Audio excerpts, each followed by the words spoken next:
Well, this is unfortunate. In the last video, I got the APAC North bracket incorrect because I expected it to be played the conventional way, but it turns out both semi-final games were swapped and all I had to do was double-check Yubi's website. This is really awkward. So before we get into Latin America, I wanted to deep dive into the internet to make sure we really know what the format is.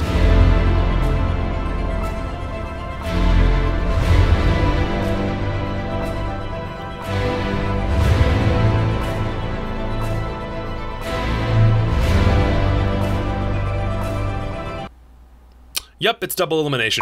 Also, I love how I posted an update when I discovered my mistake and all of the comments were just all good my G. Did you guys accidentally start a new meme? When do you want t-shirts? The Latin American August Major is starting up tomorrow and carrying through this whole weekend. Mexico has 2 teams competing in a final on Saturday, and Brazil gets a double elimination 4-team bracket, which leads to a best-of-5 grand final on Sunday. South America isn't competing at all this weekend, but the winner of their first stage, Costco Army, is receiving all of the global standings points, as well as the prize money from the major. Damn, I should move to South America. This is a region I've got way more knowledge of what I'm working with, not just because BR6 has English broadcasts with Ace and Jackie at the helm, and Simon too, I'm not forgetting you, I'm just leaving you out on purpose. Mwah. But the Mexican broadcasts are also running on the weekends, and even though the only Spanish I know is Estás Borracho, Donde está el baño, and BDS La Toma, I still catch some of those Mexican division games where I can, so let's go ahead and start with them. They're getting one best-of-5 grand final to decide both their prize pool and their global standings points, and it's between Estral Esports and Timbers Esports. At the end of Stage 1, Estral were undefeated in the standings and have only lost 1 map as they secured first place, though remember that Latam runs on a best-of-2 system where you have to lose both maps to actually lose the match. This is also when they had to play with a substitute for 2 matches, so that's doubly impressive to me that they were able to hold that record together. On the flip side, Timbers has 3 wins, 2 draws, and 1 loss, and when they played Estral at the beginning of the stage, they drew the first map and lost the second, so the advantage still swings in Estral's favor for me. What's more is, statistically speaking, Estral are the rating kings. Most of their players sit comfortably within the top 10 for Stage 1, and the one that doesn't still manages to hold down a 1.0 according to CGG. Timbers are still holding their own from a stats perspective, but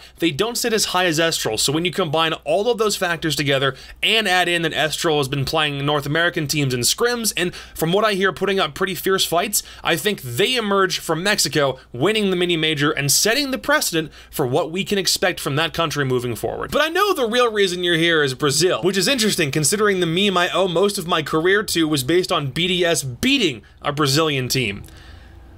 I don't know why you're still here. Day 1 is both semi-final games as well as the losers bracket elimination game, meaning that one of these 4 teams is getting knocked out on the first day. Day 2 is both the upper and lower semi-finals, and Day 3 is the grand final where the upper bracket winner is getting a 1-map advantage. I remember the discussions we had around the Invitational also having this grand final difference, and I know there are people who have issues with one team starting with a lead. I personally don't have an issue with it because I like double elimination more than I like single elimination, but let me know in the comments what your thoughts are on this format. We kick things off with Team 1 versus FaZe Clan in our first semi-final. Fun fact, T1 hasn't lost a series to any other team in this bracket through Stage 1. They beat Liquid, beat FaZe, and also tied with NIP, and none of those 3 teams have similar positive results against one another either. What makes this even more intriguing is that T1 finished dead last in Pro League Season 11 only a couple of months ago, then swapped Skadinia out for Raps, and suddenly they shoot to the top of the leaderboards? FaZe isn't to be outdone. Even as the number 4 seed in this bracket, they still put a lot of distance between themselves and MIBR for that final major spot, and it's safe to say that they've settled in with Live on their team after Cameraman left a few months back. That all being said though, I still think T1 is going to ride this hot streak to a win in this first game. FaZe isn't done, but their opponents just look a little too scary right now. The other semi-final is Liquid versus NIP. You could throw this either way. They tied their head-to-head matchup in Week 1 by literally drawing both maps. That's how close this one is. But as the season progressed, Liquid racked up the same overall record as T1 did, while NIP continued to draw games against teams like MIBR and Furia, which by the way, is not a good team. Plus, Liquid have seemed like they've had a better online performance than NIP have had over the past couple of months, so I'm going to give them the edge. I expected NIP to keep up their performance they had after SI, but that just doesn't seem like it's the case. We then wrap up day 1 with that loser bracket game, which in this case is FaZe versus NIP. I have been wanting FaZe to win something substantial since I tuned into the Season 8 finals in Rio in 2018 and watched them get slapped by G2. They're by far my favorite team in Latin America, but that's mostly just because they sell water guns. But here's the thing, I can't give them the win, because I have a gut feeling NIP can pull this off.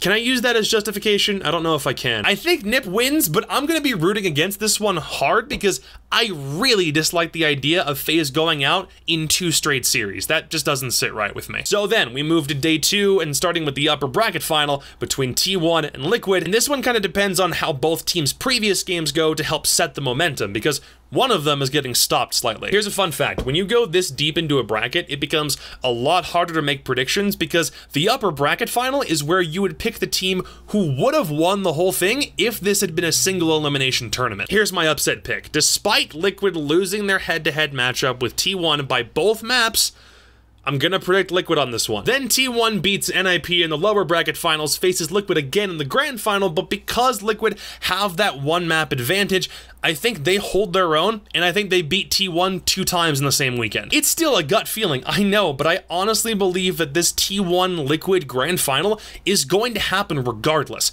But I'd like to think that experience inevitably wins out over hot streaks. Plus, I also want to root for the same team as Jenna occasionally, so I think Liquid comes out as the victor in the 6th August Brazil mini-major, and she's definitely not holding a gun to my head as I say that. Just like last time, I know you have disagreements. Throw them in the comments and let me know how you think this bracket would shake out. I don't know offhand who's casting this one, but I do know there's an English broadcast that's happening on the main stream, and that Team 1 versus FaZe Clan happens around noon Eastern tomorrow. North America and Europe are the next 2 on deck, and we'll get around to doing one massive LAN review for all 4 regions once they're all done with their majors. So, hit up my Twitter, my Twitch, and this YouTube channel for more in the coming days. Please and thank you. And keep your eyes peeled for an announcement on Hammered when that returns next week. Have a good one. I'll see you later. Peace.